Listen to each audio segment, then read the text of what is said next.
உங்கள் பேனாவும் கணினியும் காரும் கடவுளாக மாறும் ஒரு நாள் இருப்பதாகச் சொல்லுங்களேன். ஆம், அதுதான் ஆயுத பூஜை.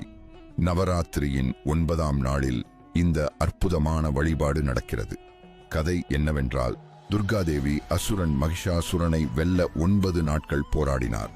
10ஆம் நாள் வெற்றி கிடைத்தபோது அவர் பயன்படுத்திய ஆயுதங்களுக்கு மரியாதை செலுத்தும் வகையில் இந்த பூஜை தோன்றியது.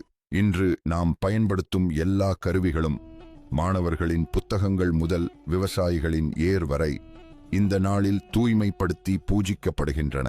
மஞ்சள், குங்குமம், மலர்கள் அலங்கரிக்கப்படும் இந்த கருவிகள் அன்று மட்டும் வேலை செய்யாது. இது நமது தொழிலுக்கும் கருவிகளுக்கும் காட்டும் மரியாதை. ஒவ்வொரு கருவியும் நமது வாழ்வாதாரத்தின் அங்கம் என்பதை இந்த பூஜை நினைவூட்டுகிறது. உங்களுக்கு ஆயுத பூஜையின் எந்த அம்சம் மிகவும் பிடித்திருந்தது? கருத்துக்களில் பகிர்ந்து கொள்ளுங்கள்.